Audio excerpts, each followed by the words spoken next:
You are listening to Dark Dive.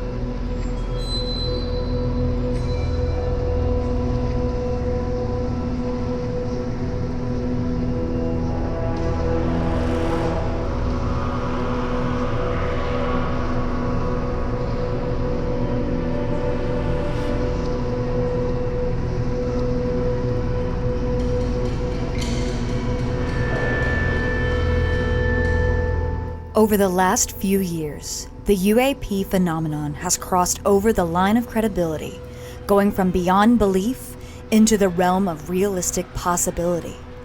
Where it once stood shoulder to shoulder with its fantastic brethren, such as ghosts, Bigfoot, lake monsters, and Mothman, the UAP phenomenon has gained a veneer of grudging respectability from the public as well as the mainstream media. This newfound acceptance can find its origins in the December 17, 2017 New York Times article, Glowing Auras and Black Money, the Pentagon's Mysterious UFO Program. This article brought to light that the Pentagon had been secretly engaged in the study of unexplained aerial phenomenon and, furthermore, possessed high-ranking witness testimony backed up by sensor data, film, and thermal imaging. What once was the stuff of legends and tall tales became real for America. While most of the attention was paid to ATIP and their investigation of unexplained aerial phenomenon, hiding just beyond the public eye was evidence that the rabbit hole went deeper and darker than merely modern UFOs. In January of 2021, the popular website, The Debrief, ran a story titled, "Shocking Documents Show Government Paid Millions to Chase UFOs and Werewolves."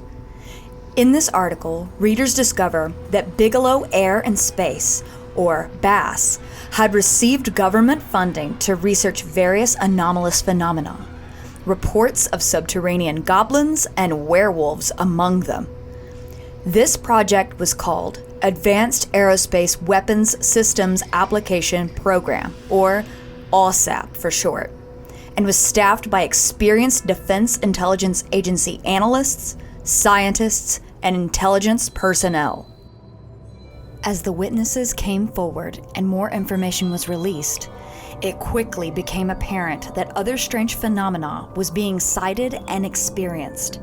Phenomena that went hand in hand with the UAPs that were being encountered by government agents, members of the military, and the general public alike. It became apparent that the strange creatures on the ground rivaled the strange lights being seen in the air, that what was above mirrored that which was below, that there was a connection between the UAP phenomenon and strange, upright canids. Welcome to Dark Dive. This is a Hellbent Holler podcast. My name is Jessi, this is Joe, and we are coming out swinging on this second episode of Dark Dive. We're going to discuss a topic that is near and dear to our hearts and also connect it with a topic that has recently become super hot in the news and is really gaining a lot of attention all over the paranormal and high strangeness community. We are going to talk about the connection between Dogman and UAPs. So there is so much information here. We might not cover everything on this episode, but believe me, we are going to keep coming back to this topic because more and more information keeps coming out on this.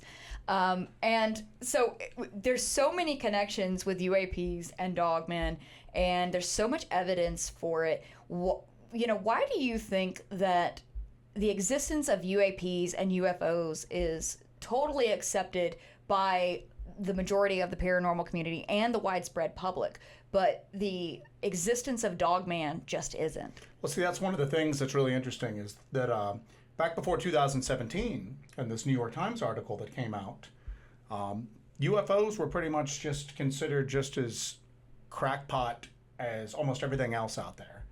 You know, Bigfoot, Mothman, Dogman, everything like that. What's interesting is that the public perception kind of shifted when that article came out. And it almost seemed like it happened overnight. The fact that somebody as prestigious as the New York Times was covering it, the fact that they actually had government videos to kind of bolster these claims that people were making. It just seems like on a Monday, the topic of UFOs was considered crazy.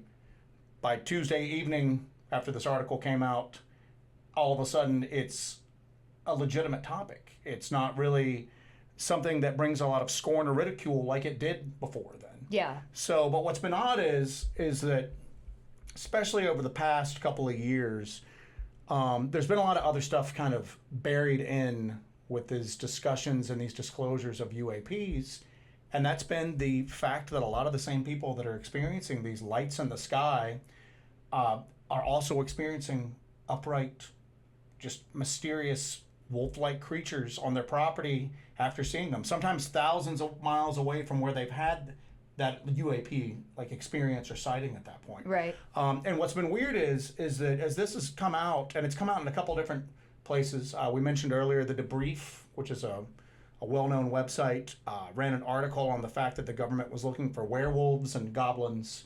And then with Skinwalkers of the Pentagon, which recently came out, which is the follow-up book to Hunt the Skinwalker. Mm-hmm. It seems like that just has been kind of shunted to the side as like just a little bit too much. Right. You know? Yeah. It's like people were willing to believe, okay, I'll give you that there are these strange craft or strange lights that are behaving in ways that are just what we thought physically impossible. But I'm drawing the line right here. You know what I'm saying? You know, and it's almost like a lot of people have just ignored the fact that they're saying, hey, in addition to these things in our sky, we're experiencing stuff on the ground here that just doesn't match with what we consider to be normal reality. Yeah. At that point. And it's been interesting because nobody's really talked about it. You haven't really seen any discussion about it in the UAP community because I think they think it's a little embarrassing. And it's maybe a bridge too far for a lot of people involved in UFO or UAP research to accept that there are creatures that, as Luis Elizondo said in a recent interview, go bump in the night. Mm-hmm. That they're willing to accept that there's this advanced technology, a possible advanced civilization, but they're not willing to accept that there are possibly cryptid creatures that could actually exist and actually go hand in hand with the phenomenon that they're willing to accept. Well, it's weird too because whenever Luis Elizondo, when he's questioned about it, there's kind of like a little uncomfortable silence, like a pause. And then he'll just go, there seems to be, like you said, things that go bump in the night. And what's odd is kind of just parenthetically, he'll say that about what they call cryptid creatures, crypto creatures. But then when he's asked about Sasquatch, he just gives a generic, well, the Native Americans think this. Yeah. So it's almost as if none of the people who are involved with looking into this phenomenon really know anything about Sasquatch and have really seen anything valid as far as Sasquatch goes. Yeah, Sasquatch doesn't seem to come up in any of this disclosure or any of these interviews and any of these whistleblower kind of accounts. It seems like Sasquatch doesn't come up like at all. It seems like this is purely Dogman or poltergeist like activity. Yeah, but for the topic of this, it's just these upright wolf-like creatures in and around Skinwalker Ranch, which was the genesis of where they originally started to do their research. But it's spread out. It's happened around people's homes and everything like that. And it's just interesting, like I said, the fact that when you get down to it, the people that are talking about this now, you know, George Knapp, Kelleher, a lot of the other OSAP people that were originally involved in this topic, some of the ATIP people like Luis Elizondo and all of that, these are the people that were considered credible enough for the public to kind of change their thought process as far as, let's just call them UFOs, because that's what they were really known before this came along. So they were credible enough to change people's thought process on that, but then they're flat out coming out saying, hey, there's other things out there as well, all right? It's not just in the skies, it's on the ground, and it just seems like everybody just kind of just goes, well, back to those weird lights now. It just seems like people want to ignore that. Shut down about it. Yeah. Now there has been recently a lot of talk about the fact that since they're talking about these like strange creatures, that just kind of disqualifies the UAP topic from being taken seriously. And that's just so weird to me. Like, they're willing to go, we'll give you this, but you've gone too far now, it's all crazy. So are you suggesting that the disclosure of the possibility of the existence of these creatures is a sort of an operation to discredit the disclosure of UFOs? Nah, I just think that the fact that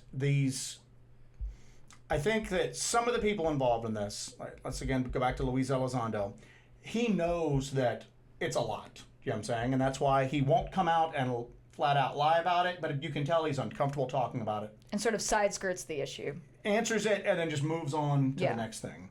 Well, I think some of the people that were involved with the Skinwalker Ranch thing, it's just so undeniable to them that they're just, I think they have the mindset of, well, people have come around and they have faced the reality of the UAP situation. It's time to face the reality of the other things that are going on as well. Yeah. And, I mean, just take it back to our own personal experiences. You know, the LBL, I mean, the reason why we even started looking into this in the first place is the amount of lights, the weird lights that we had. Yes. We're not really UAP or UFO people. Yeah. It's not anything that's really interested either one of us, like, ever. Do you know what I'm saying? I mean, like, we like physical stuff on the ground. Of course, now we're absolutely obsessed with UAPs as a result of all of this.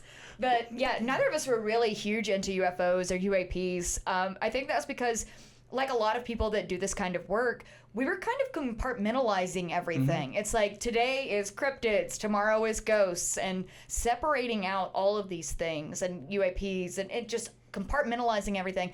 When the more we do this kind of research, I think that we're realizing that everything seems to feed into each other. Everything's connected. And is absolutely connected in some way or another. And I don't know how, and I don't know if we'll ever know how they're connected. Yeah.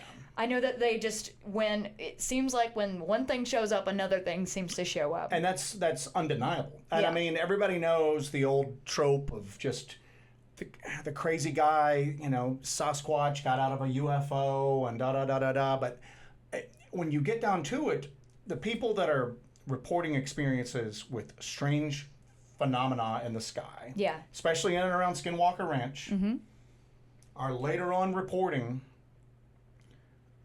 large, upright, wolf-like creatures. You know, there's the guy Axelrod that they call him, not his real name, the name that they use for him in Skinwalkers at the Pentagon, who he and two other guys who were, you know, Department of Defense Intelligence Agency agents, basically, that have been seconded to this OSAP program. And these are people who are legit, like, hard charger people. They are people who have been vetted by the government over and over and over again. And they're basically blowing the whistle on what is going on. But these are trustworthy people who are putting their careers on the line. Their defense analysis is good enough for national defense. Right. So basically their interpretation of data and their interpretation of events are considered good enough to make, or at least affect, national defense decisions. Now, they're also saying, hey, this happened to me, and now all of a sudden it's just, you know, a bridge too far. Yeah. But I mean, this Axelrod guy, you know, he and two other guys had an experience at Skinwalker Ranch. They felt a presence. They felt a very hostile intelligence. They saw almost like an absence of light in the sky. They saw it through night vision binoculars, Gen 3 night vision. But it's still an aerial phenomenon that they see. And they back out, they go away, and then, you know, the guy goes back home to the suburbs of D.C., and his family starts seeing upright wolves in their backyard. You know what I'm saying? They find prints, they find claw marks on the tree where it was leaning against. And then not only that, but then his neighbors, without being told the Axelrod family was experiencing this, the neighbors start to experience and start coming to them going, you won't believe what happened, but we just saw this. And then it all comes out, well, you know, some of the stuff that they were seeing at Skinwalker Ranch. Skinwalker Ranch a lot of times has that reputation for being home to like a trickster type phenomenon. Right. Because there's so many facets to the phenomenon that it's not, again, not compartmentalized in any kind of way. It also, it toys with you. You would go to the ranch and you want to see something so bad, and people would go to the ranch and they would be there for a week or two, nothing would happen, and then as you're driving away, you look in your rearview mirror and something occurs. And it seems like it does that. It toys with the people that come to the ranch and come there seeking to experience these things. It completely just lets them, it doesn't give them an inch at all. It doesn't give them the phenomena they're looking to see. And then it's almost as if, again, toying with you, that when you're leaving, oh yeah, here you go, here's a glimpse of it. You know, just the trickster element comes in there. And even in our research, we've experienced what seems to be like a trickster element occurring. But a lot of that's ephemeral. A lot of that's almost intangible. You might see the effect, but you didn't see the cause. You know what I'm saying? You know, you come in, they talked about having poltergeist type activity. You'd come in and all the dishes would be out of the cupboards and stacked on all the counters and all that. But you didn't see what did it. But then you're finding out that a lot of the research that they did, the stuff that was mentioned in the brief, researching werewolves, they're out interviewing people in the basin there who were saying, I saw an upright wolf-like creature. Let me take you to where it's at. Here are the tracks. In one case, they found it was either human prints that turned into canine prints or vice versa. You know what I'm saying? But the thing is this, is that these people they're good witnesses. They kind of go through in Skinwalkers of the Pentagon that these are clergymen, police officers, people involved in local government, some tribal authorities that are out there, doctors. So these are very credible witnesses who, in a court of law, their word would be probably good enough to get you convicted and sent to jail. You know? Yeah. And they're being vetted and interviewed by people who have been put onto this project by the Defense Intelligence Agency. Again, people who, you know, these are not just fly-by-night, you know, amateurs who are doing this. These are people who they're skilled and trained at the collection of data. Yeah. And the interpretation of data. And they're walking away from this going, something's going on here. These people are seeing something, and we're finding physical evidence that backs up what they're seeing. So when you get right down to it, this is the thing that kind of blows our mind, that nobody is widespread and as prolific as the Dogman community is. Nobody's talking about this. No. Everybody's hung up on these creepypasta stories and the witness encounter of the week, and some of those are very legitimate, you know what I'm saying? But when you get down to it, here are people working on behalf of the government who are going, guys, there's something to this. There's upright canines running around, usually in the aftermath of UAP sightings. And instead of the Dogman community going, hallelujah, here's like a grail piece of evidence. Yeah, and also here is a piece of evidence that is backed up by, again, we keep talking about these people are credible people who are funded by the government, who are actually legit investigators, who are looking for solid data and presenting solid data. The Dogman community just doesn't blink an eye, doesn't pay attention to it at all. And that could be because it's very insular in a way. And that a lot of people really focus on the creepypasta type stories, the Facebook group type things, the podcasts. But yeah, it seems like that even the community that is more involved in it seems to turn a blind eye to this evidence. And it's odd because, you know, you get into the Sasquatch community. I mean, somebody puts up one of those fake Sasquatch has been sighted in this area when you're hiking, please alert. That's fake. They put it up. And people are just grasping onto it, going, oh, this, you know, the Forestry Service put this up. It's so desperate for what you would consider legitimate authority giving like a stamp of approval to the phenomenon. And you don't see that with the Dogman community right now. It's just, it's so weird. I mean, because when you get right down to it, it's a crazy topic. It's a crazy topic. I mean, even you and I going and checking these areas out, seeing what we've seen, experiencing what we've experienced, when you just take a second and think about it, really upright, like werewolves? That's bizarre. That's bizarre. That is bizarre.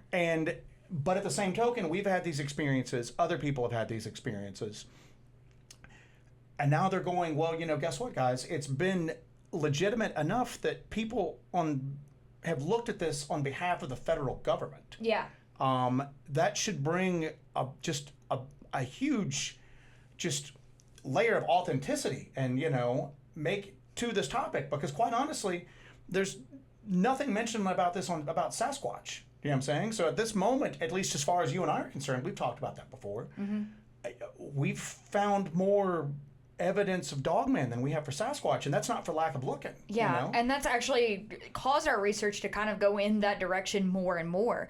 Every time we go to the land between the lakes, we find so much physical evidence that it's hard to completely deny it. Well, not even in Land Between the Lakes, but even in North Georgia where we go to. We did have the video where we had that white wolf show up in the video, and not to say that was a Dogman. He was on all fours, but it was very strange. It was low to the ground. very strange, angular looking. It was solid white. There was something definitely not right with that creature. And then shortly after we see that creature, and that video was when the hunter becomes the hunted. Yeah. Shortly after we see that creature is when I see a light in the woods that is just not connected to anything. It's just floating there in the woods. Then we get in the truck and we head up the mountain and we head back to where our camp is. And as we're driving up the gravel road up the mountain, we see lights just not attached to anything floating around where our campsite is. There's only one path to get up there, and on the other side is just a sheer drop off of a cliff. So of course we gear up, we run up there because we think that somebody's up there actually messing with our equipment and our tents and everything. And we get up there and there's nobody there. And we're seeing these lights move around. It looked like flashlights or lanterns or what's what we thought it was. And then we get up there, the one path up there, and there's absolutely nothing up there. There is no one up there. No one has been up there. The fire's been out for hours at that point. And so we're actually experiencing this dog wolf phenomenon along with the weird lights in the woods. And then we go to LBL this last time, and we see so many lights in the woods that in that last video we put out, you can't even keep track of. We just stopped, mentioning it at some point. And people are going, did you notice this light here? Did you notice this light at this timestamp? Hey, man, I mean, I don't even know how many weird lights we saw in the woods around Station 16. Right. So when we got back, that was one of the things we started to look at, is that, all right, so now in 2 different regions of the country where we've gone into looking for weird canine type stuff, we've seen these weird lights in the woods. So we come back, and that's when we start doing this research on this. And that's when we start going, wow, there's articles out here talking about government efforts looking into this weird aerial light phenomenon that have then also been looking into, they call them werewolves. And it's weird because you don't really see the term Dogman mentioned in any of this, articles, any of the books, anything like that. No. In relation to UAPs, they call them werewolves or upright wolves. But we're going to use the term Dogman just for our sake. For our sake. But we do that, and then we come across, in the process of looking up Dogman and strange lights, so when we start coming across all this UAP stuff. And again, we're not UAP people, so this was not something that we were really aware of until this. And a side note, back to LBL, in doing this research, I don't know if any of you guys know this, the LBL is situated just right smack dab in the middle of basically a UFO sighting hotspot. Kentucky is weird as hell anyway. But it's weird because Kentucky, everybody talks about Skinwalker Ranch, which is, it's big, but it's a fairly small section of the country. It seems like Kentucky's just one big similar area for that, Kentucky seems like a paranormal high strangeness, just Disneyland, like it is, but it's like the whole state is like that. It's it's on fire with activity and goblins, witches, werewolves, it seems like magnetic anomalies, cult activity. So, but it's weird because once we stumbled across it. Again, post LBL, looking into these weird lights and Dogman, what sort of connection is it? And then we're going, there's a huge connection. I mean, people are coming out that, again, are believable enough to be taken seriously about a topic as out there as UAPs. And they're going, we don't know what it is, but there's upright wolves, 7-foot-tall wolf-like creatures being seen after this. And again, that's huge, and nobody seems to be talking about it. No. And it really adds an air of legitimacy to this whole, not that we need legitimacy because we know something's there. Right. We know something is there. Now, it doesn't tell you what they think these things are. If these things are, what do you know, all the theories for them, demonic, purely physical, interdimensional, whatever. And all of those terms can be used for both Dogman and UAPs. Right. But they don't really hazard a guess as to what they are, but they just say that they're there, they're being seen, and they are finding evidence afterwards of these creatures being there. And doing all this research too, you start to see there are so many parallels and so many similarities between Dogman sightings and UFO or UAP sightings or encounters. You know, you've got atmospheric changes, you've got missing time, you've got like mental communication. Yeah, you hear that a lot about Linda Godfrey too, who is pretty much, again, we talked about the fact that a lot of the more public faces of the Dogman phenomenon are, they're pretty sensational sometimes. But Linda Godfrey, that's solid research. You know, that woman's a journalist. She did a phenomenal job in compiling data. And she talks a lot about how people seem to have this mental connection. Yeah, where they just go, the thing was telling me I can take you if I want to, or you're lucky. But there was some sort of mental connection where some sort of message was conveyed without being spoken. Which you hear about. You have that exact same thing happen with a lot of these encounters with UAPs or abduction stories. You have people who have abduction stories where they are abducted by greys. They're in the ship. They talk about their experience in the craft, and they talk about being experimented on, and these things looking at them and just communicating telepathically with them. So there's so many parallels there. Not to mention all of the instances with that, but where these encounters happen. There's a common thread about where these encounters seem to happen with Dogman encounters and UAP encounters. Yeah. It seems like it's in these portal type spaces, these window areas, these transitional places, cemeteries, bridges, boundaries, sacred places. That seems to be where you get a lot of UAP activity, but you also have a lot of Dogman activity. Native American mounds is a huge one. Yeah. So an absolute huge one that is just, Seth Breedlove talks about that. A lot of the witnesses talk about that in American Werewolves, that the encounters that they had took place near Native American mound sites. Yeah. And, it's weird because, one of the other things that kind of comes along with the UAP, what people report after having like a UAP experience, and it's still weird saying UAP. I still want to default back to UFO, but UAP is the new hot term. But between a UAP experience and then some of the Dogman experiences too, is kind of this Oz factor, this Oz effect.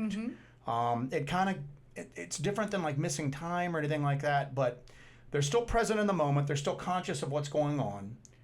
It just seems like everything just takes kind of like an unearthly kind of tinge to it. Yeah. Where they just afterwards go, I don't know why I didn't try to take a photo of it. I don't know why I behaved the way I did. It seemed like it made sense at the time, but almost like you've just gone to the land of Oz, where it's just, it's kind of the real world, but it's kind of not at that point. So. And I think part of that might be because this is so out of the realm of what you expected to see or what you're used to. Most of these people who have these encounters are not involved in any kind of paranormal research.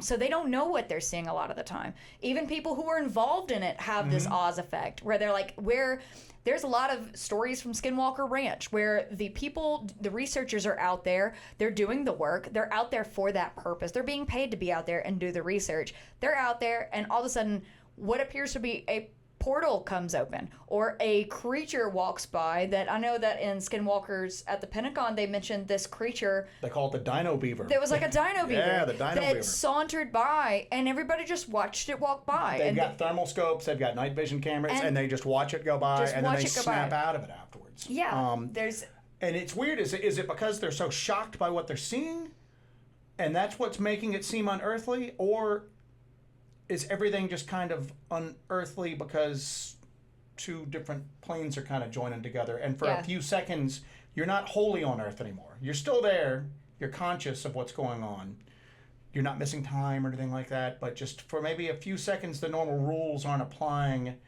and biologically your body just can't function with it. Your body just can't quite get it together enough to do something that it would normally do. And that makes me think of like the whole interdimensional portal theory on the whole thing. That seems where everybody's gravitating. Even David Paulides right now, if you listen to enough of him, he still won't admit what he thinks is going on. But man, he spends a lot of time talking about portals and dimensional openings. Well, you see where he did that documentary where he's at Mesa Verde and he's talking about the Sipapu at the Mesa Verde and how the gentleman went missing there, and they think that is a portal space. Because that is a sacred space.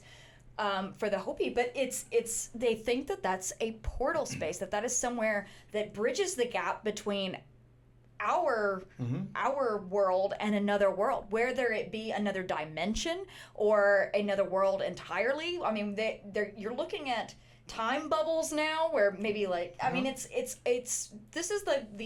we're on the leading edge of what is next here. You know, it's weird, and I haven't really talked about this to anyone, you or even the person this involves right now, but our new good friend Martin Groves, who is in American Werewolves. He's the last encounter that you hear in the American Werewolves documentary. Mm-hmm. He makes a comment in there that he and his hunting partner heard a sound almost like metal or something like that hitting. Yeah. And the moment I heard that, I thought of the Tom Mezek case in Missing 411 The Hunted. Yes. When he went missing, the people that were with him, they describe it as like a big metallic trap closing. And they couldn't quite describe the sound, but they'd never heard anything like it before. And then he's never found. Yeah. Well, Martin and them described a very similar sounding, sound, and that they just thought it was metal on metal, and it was completely out of place. And if they had acted any differently than the way they acted, they probably wouldn't be around to tell their story, and their tent would have been found. It would have been another missing 411 case at that point. Right. 2 guys go out. So there's a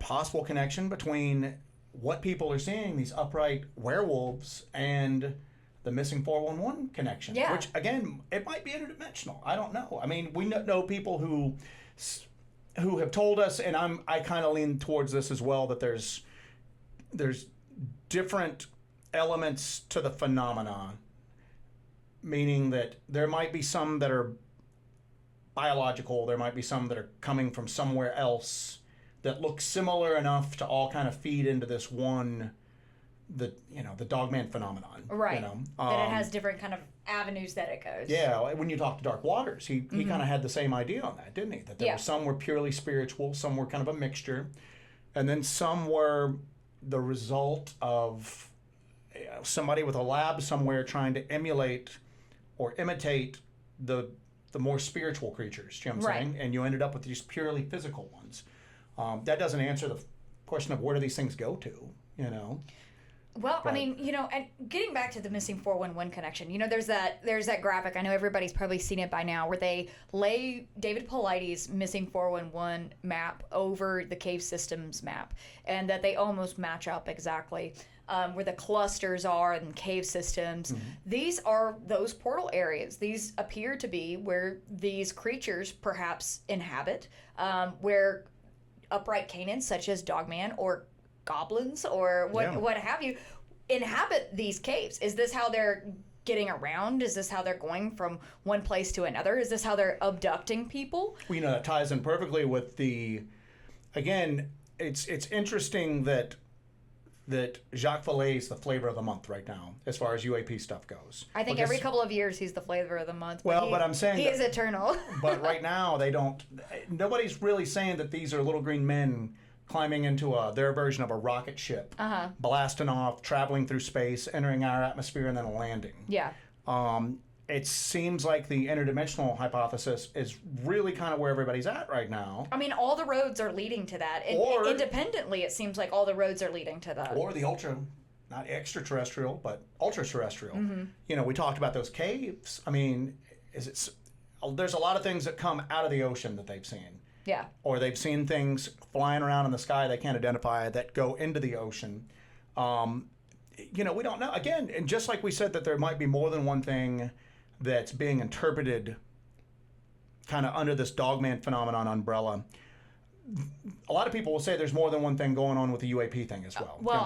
We know that some of them are probably government experimental craft. Well, there's such a variety in the craft witnessed. There's such a variety in what they look like. They've evolved over time in what they look like. You even have craft that have been seen in a 10-year period that are so wildly different, and they originate from different areas, they behave differently, that you can't say that it's, I guess you could, it's a possibility that they're all from one source, but I think it's unlikely when you have such a variety in behavior that they come from one source. You know, some of it could be advanced weaponry for the government or foreign governments. Some of it's misidentification of natural phenomenon. Could That's be, possible. yes. The old classic weather balloon, swamp gas. gas. But it just, there's such a variety in the phenomenon that you can't say that they all come from one source at all. That ties in with the Dogman thing. I mean, I don't even know how many types of Dogman they're up to right now. 7, 8, I don't know. Pretty wildly varying descriptions. Some are more aggressive than others. Some of them seem to be 100% spiritual, like the Anubis type creatures that people see. Yeah. Others seem to be, I mean, we know the things in LBL are physical. We've seen tracks. We've found what look like claw marks that we think we can attribute to them. We've gotten heat signatures. We saw something that was biological that gave off body heat that we saw it on the thermal. We saw with our own eyes 2 different creatures that, from the way we describe them to one another, probably the same thing. Right. That the one I saw moved branches, so it was physical enough to do that, yeah. But it was gone like that, man. I mean, it wasn't purely physical because there's no way that something that big, and man, it just looked so lanky and gangly, and it just didn't look like it should move that graceful and quick. But no matter how quick it was, there wasn't anywhere to hide back there. No. So, I mean, it was like it was there for a split second, then it was gone. And that's just how people describe a lot of this UAP stuff. It was there for a minute, and then it was gone. Yep. But yeah, like I said, it's odd that you tie this into that one of the things that goes after the UAP experiences, whether people like witness them or they're in close proximity to them. And this Dogman phenomenon that they experience afterwards is kind of tied into the hitchhiker effect that everybody's talking about right yes. now. Yes. Hitchhiker effect is, I think right now everybody's kind of talking about it, but this has been something people have been experiencing forever. They just didn't have a title for it. Didn't have the words for it really. Yeah. And you have so many instances of the hitchhiker effect in every realm of the paranormal. We've personally experienced it, which we'll get into that in a second. But you know, you can go back to the probably the first modern UFO account, Kenneth Arnold. He was a private pilot, and he witnessed UFOs. This is post World War II, so in the modern era, this was the first UFO sighting. What you don't hear a lot about is after Kenneth Arnold's sighting, his UFO encounter, he went home and he experienced a litany of poltergeist activity. And that was really never reported as part of that because it for some reason, again, the compartmentalization of this has caused everything to be just separated off when really everything is just connected. The UFO people have hated the Bigfoot people have hated the ghost hunting people. Dogman is a relatively new, I don't know, a phenomenon to be kind of looked into. Yeah. And it's not even really looked into that seriously. I mean, there's a pretty passionate little subset of people that talk about it, but far more people know about Sasquatch and Bigfoot than they do about Dogman. Absolutely. And for good reason, because again, when you get right down to it, it's crazy. It sounds crazy, but something's there. Something's happening to it, you know? And that hitchhiker effect, you had a really good point when we were kind of talking about this before the show. One of the things they talk about, George Knapp and them talk about that the hitchhiker effect is you can replicate it. You can replicate it. You can take a family that's having issues with it, introduce somebody into that environment, and then when that person leaves, the phenomenon will follow them. Yeah, so it's almost like it's almost like a virus. Like exactly. It attaches to you. Well, you know, one of the things about the Dogman phenomenon is the localization of it. You know, Bray Road, you know, Michigan Dogman, LBL. Taylor, Mississippi, there are definitely hot spots for this. Yeah.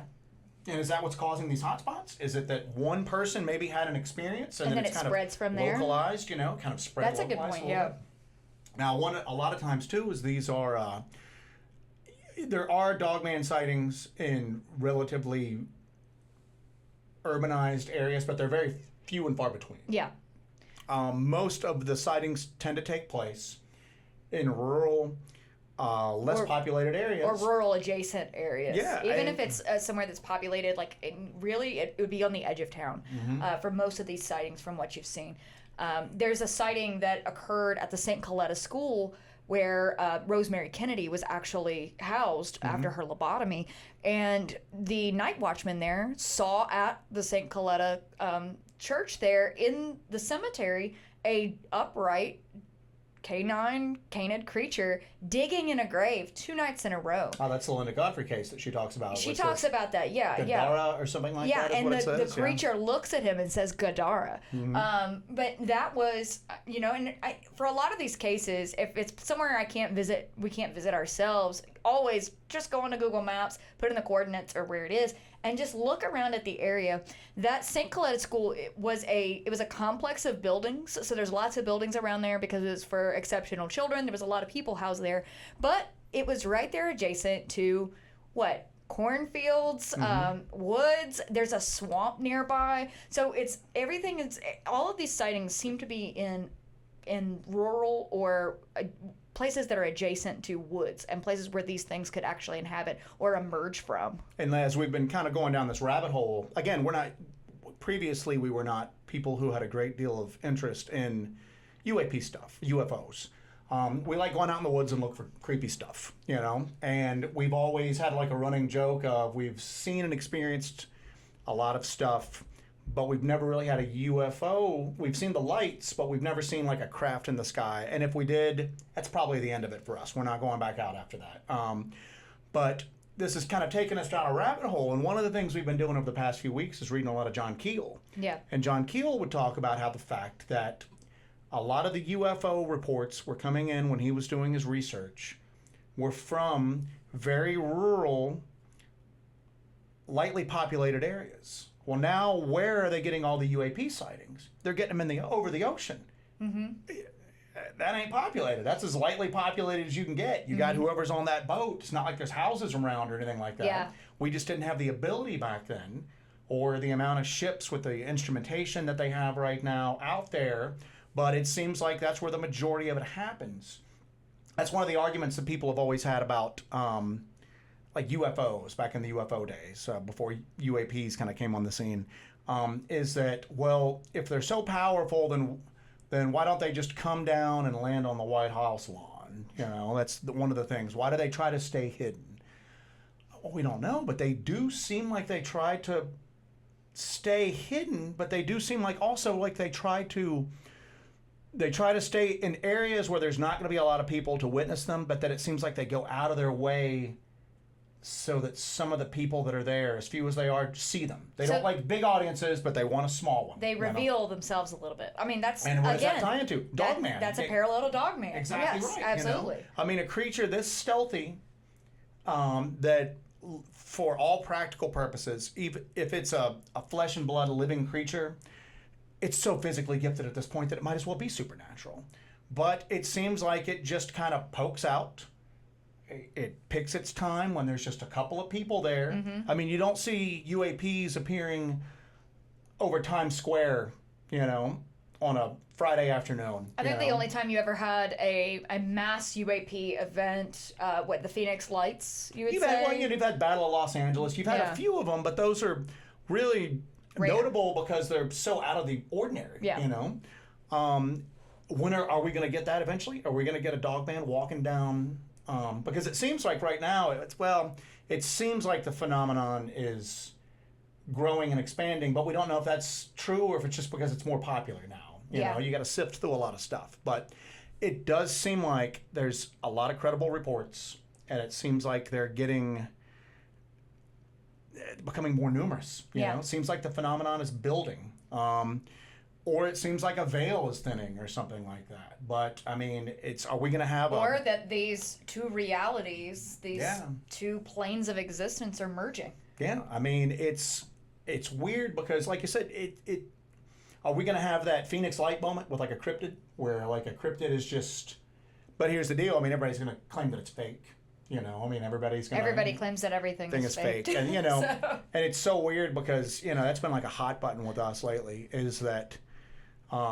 just this little subset of people that exist online and spend all of their times debunking stuff. Yeah. And fake evidence doesn't help anybody, but people are generally intelligent enough to kind of figure stuff out on their own. And just this kind of like everybody just kind of sits back and waits for the new piece. Professional debunker class. To come out. And I think that really has a detrimental effect because fake evidence is going to get outed eventually anyway.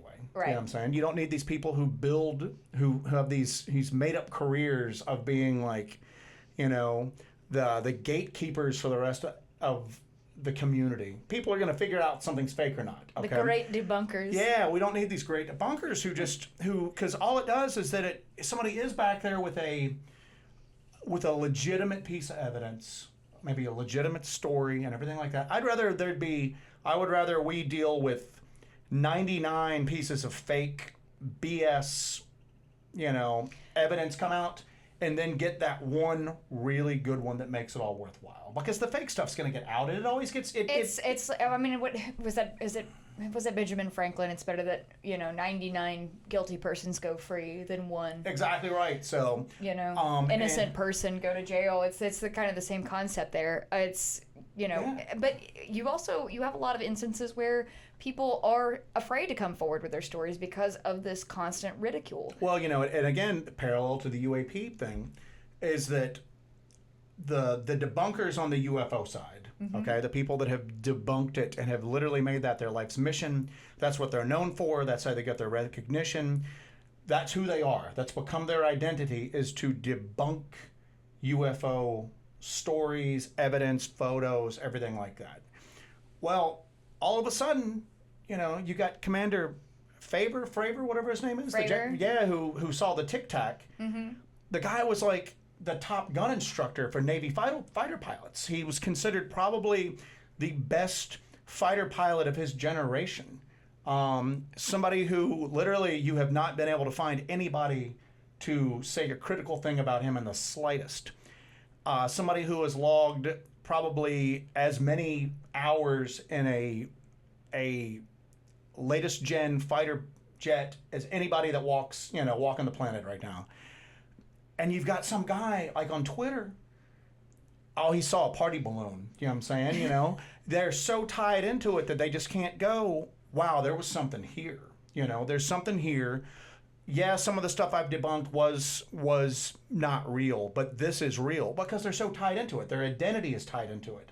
And I'm seeing that kind of come up with the Dogman and physical cryptid community right now. Listen, Commander Fravor, I hate to tell you this, but Connor in Brooklyn says you're full of it. Yeah, exactly. So, he saw a balloon, and I'm going, this guy, he's got millions of dollars of instrumentation, and he is about as trained as a human being can get.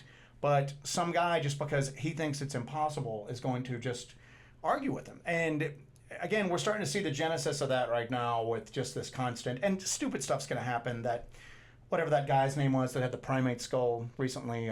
Coyote Peterson? Yeah. And guess what? As soon as people got a good look at it, everybody knew. Yeah. Okay? We didn't need these people who, and again, I guess what I'm saying is that hoaxes need to be debunked organically. Not just somebody just sitting around waiting for the next one to come out, because when all you got is a hammer, you're going to view everything as a nail. That's true. And all you're going to do is you're going to eventually end up making people not accept a legitimate piece of evidence that might have changed some minds. And you're damn sure going to make the next person who sees this person go through the witch hunt over what they're claiming, they're going to go, I'm not putting myself through that. Yeah. I'm not going to come forward. I'm not going to talk. So...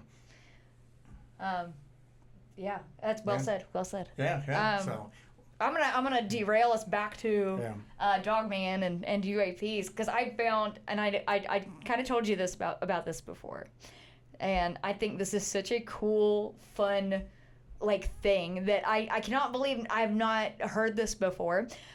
So in 2005, you guys are gonna love this. Okay. Back to our one of our saints, Linda Godfrey. She's basically one of the Dogman saints at this point. She was actually contacted by a person that was involved in the Stargate Project. Now, the Stargate Project was an initiative by the Department of Defense that used, it was basically, if you've ever seen the movie Men Who Stare at Goats, it was based on that, but they used remote viewing, and it was basically a program that explored the use of psychic abilities in the Defense Department.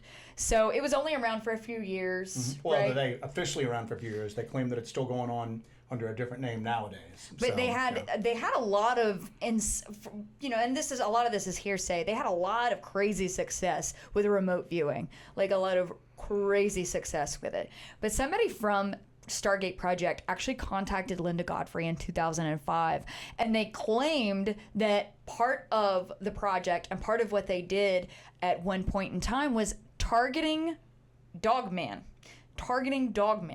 and with remote viewing.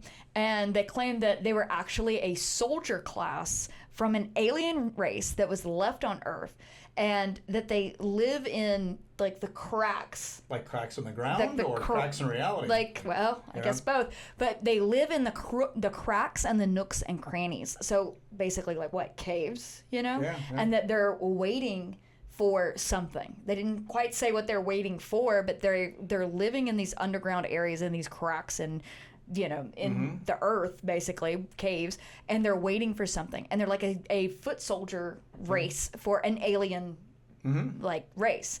And they also claim that their fur has bioluminescence and has sort of like a bio armor capabilities. So could something like that explain to why people say that they've shot at these things and it seems like it has no effect whatsoever? Well, normally your normalcy bias kicks in, and as soon as I start hearing alien soldiers left and this and this and this, you kind of shut down and you go, that's just crazy talk. You know what I'm saying? But people probably have listened to us go, we went to LBL, we caught this thing on the thermal, and they go, well, that's just crazy talk, man. Yeah. What's weird is, and the thing, again, as crazy as this sounds, let's look at the phenomenon. Michigan Dogman started in like the late 19th century, late 1800s they had, and there's obviously myths that go back, the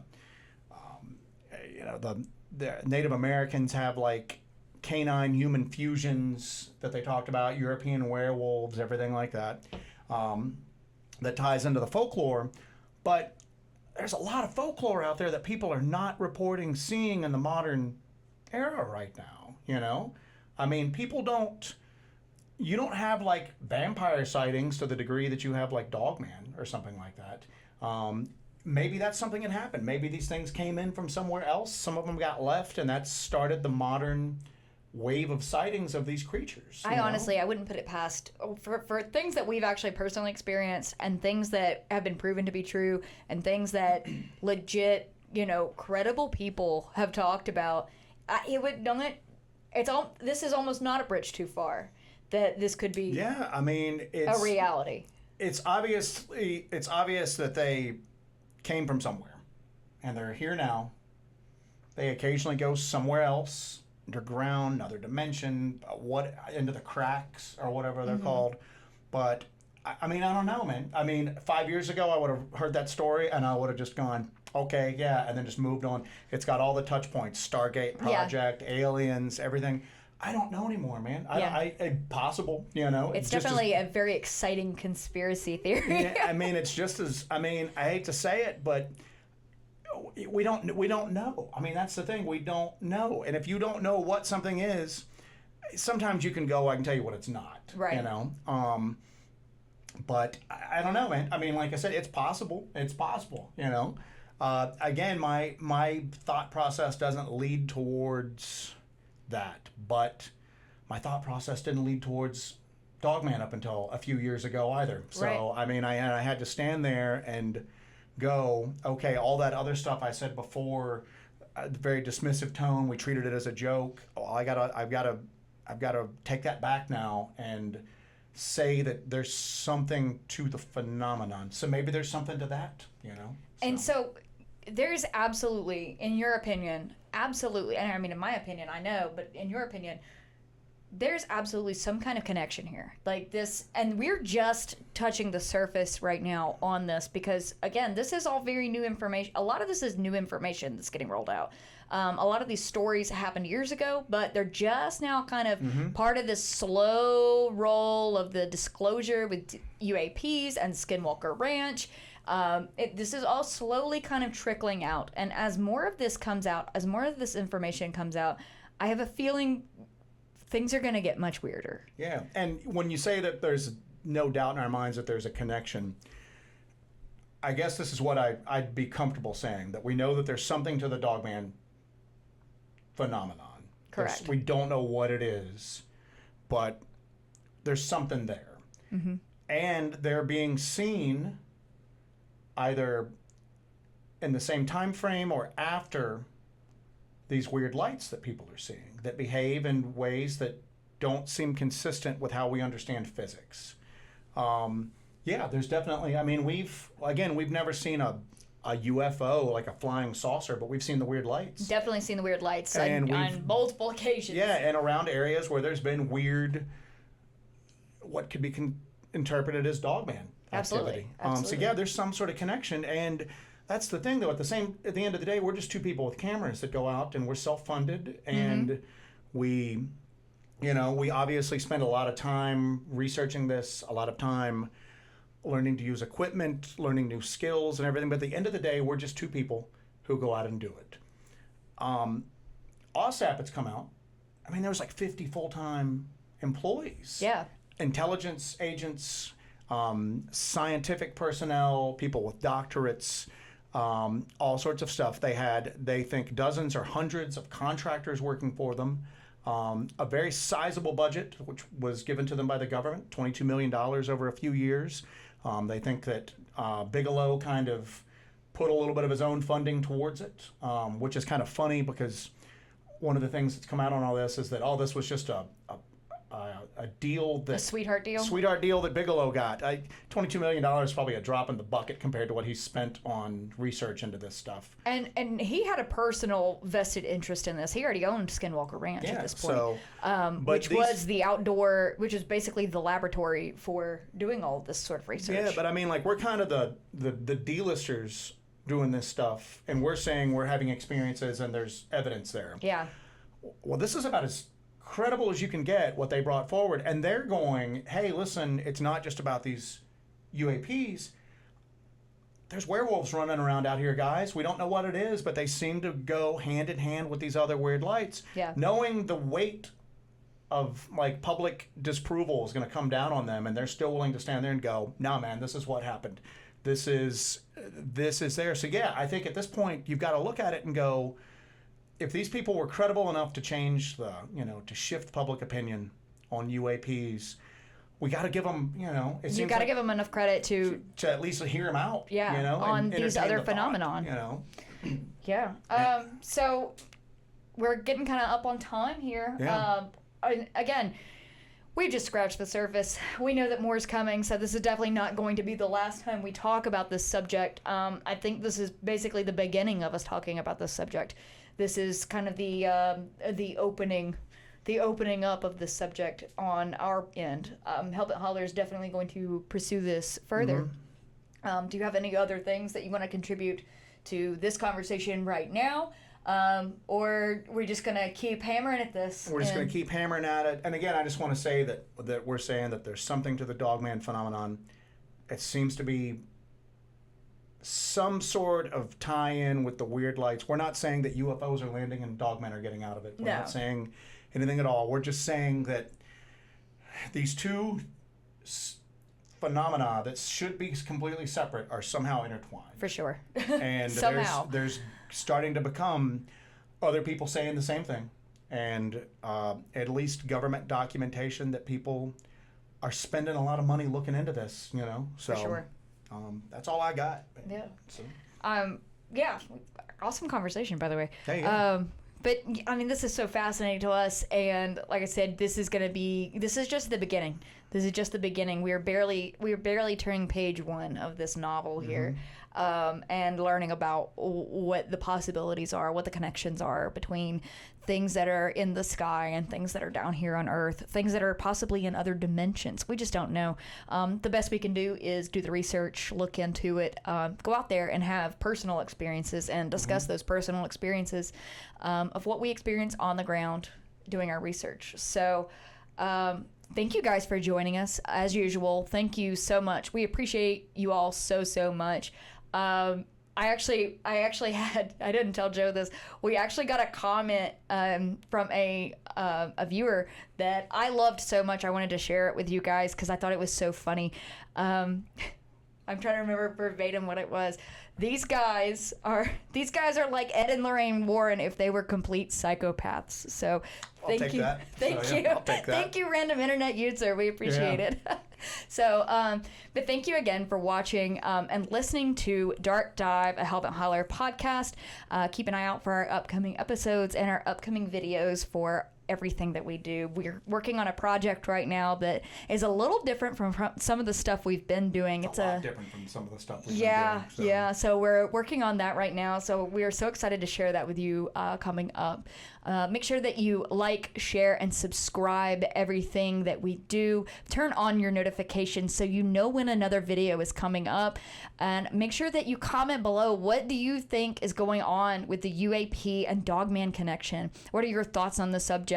Are they connected? Is there any information that you think we should know about? Is there any books that we should read or anything like that? We want to hear from you. We love hearing from you guys. You guys are the reason that we do everything. It's fun for us. It's a blast, but we've met so many wonderful people doing this, and they've contributed so much to the conversation and our education that this is just so exciting to do, and we're so grateful for everything.